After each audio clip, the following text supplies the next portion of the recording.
ಜೀ ಕನ್ನಡದಲ್ಲಿ ಹಲ್ಲಿ ಪವರ್ ಶುರುವಾಗಲಿದೆ. ಯಾವಾಗ ಸ್ಟಾರ್ಟ್? ಎಲ್ಲರಿಗೂ ಗಿರ್ಮಿ ಕನ್ನಡ ಟಿವಿ ಯೂಟ್ಯೂಬ್ ಚಾನಲ್ಗೆ ಸ್ವಾಗತ ಅಂತ ಹೇಳ್ತಾ ಬಿಡಿ ಶುರು ಮಾಡೋಕ್ಕಿಂತ ಮೊದಲು ಯಾರೆಲ್ಲ ನಮ್ಮ ಯೂಟ್ಯೂಬ್ ಚಾನಲ್ ಮೊದಲು ನೋಡ್ತಿದ್ರಿ ಅವರೆಲ್ಲ ಸಬ್ಸ್ಕ್ರೈಬ್ ಮಾಡ್ಕೊಳ್ಳಿ ಮತ್ತು ಅಲ್ಲೇ ಪಕ್ಕದಲ್ಲಿರೋ ಬೆಲ್ಲೈಕನ್ನ ಪ್ರೆಸ್ ಮಾಡಿ. ಕಿರುತೆರೆ ವೀಕ್ಷಕರಿಗೆ ಜೀ ಕನ್ನಡ ವಾಹಿನಿ ಮತ್ತೊಂದು ಜಬರ್ದಸ್ತ್ ಮನೋರಂಜನೆ ಉಡುಗೊರೆ ನೀಡಲು ಸಿದ್ಧವಾಗಿದೆ. ಈ ಹಿಂದೆ ಭಾರಿ ಜನಪ್ರಿಯ ಗಳಿಸಿದ್ದ ರಿಯಾಲಿಟಿ ಶೋ ಹಲ್ಲಿ ಪವರ್ ಈಗ ಮತ್ತಷ್ಟು ಮಜವಾಗಿ ಹಲ್ಲಿ ಪವರ್ ರೀಲೋಡೆಡ್ ಎಂಬ ಹೊಸ ರೂಪದೊಂದಿಗೆ ಪ್ರೇಕ್ಷಕರ ಮುಂದೆ ಬರುತ್ತಿದೆ ಅಂತಲೇ ಹೇಳಬಹುದು. ಇದೇ ಆಗಸ್ಟ್ 8ರಿಂದ ಈ ಶೋ ಅಧಿಕೃತವಾಗಿ ಚಾಲನೆ ಪಡೆಯಲಿದೆ. ಈ ಬಗ್ಗೆ ಜೀ ಕನ್ನಡ ವಾಹಿನಿ ಘೋಷಣೆ ಮಾಡಿದೆ. ಅಕುಲ್ ಬಾಲಾಜಿ ಶೋ ನಡೆಸಿಕೊಡಲಿದ್ದಾರೆ ಅಂತಲೇ ಹೇಳಬಹುದು.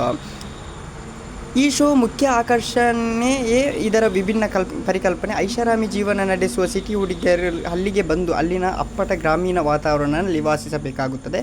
ಅಲ್ಲಿಯ ದೈನಂದಿನ ಕೆಲಸಗಳನ್ನು ಹಾಗೂ ಅಲ್ಲಿ ನೀಡಲಾಗುವ ಕಠಿಣ ಟಾಸ್ಕ್ಗಳನ್ನು ಎದುರಿಸುತ್ತಾ ಅವರ ಹೇಗೆ ಸರ್ವೈವ್ ಆಗುತ್ತಾರೆ ಎಂಬುದೇ ಶೋನ ಹೈಲೈಟ್. ಇತ್ತೀಚೆಗೆ ಬಿಡುಗಡೆಯಾಗಿರುವ ಪ್ರೋಮೋದಲ್ಲಿ ಸಿಟಿ ಕನ್ಯೆಯರು ಹಳ್ಳಿಯ ಟಾಸ್ಕ್ಗಳನ್ನು ನೋಡಿ ಬೆದರುತ್ತಿರುವುದು ಸಖತ್ ತಮಾಷೆಯಾಗಿ ಮೂಡಿಬಂದಿದೆ. ಅದರಿಂದ ಹೇಗಿರುತ್ತಂತ ತುಂಬ ಕುತೂಹಲಕಾರಿಯಾಗಿದೆ. Thank you, bye by.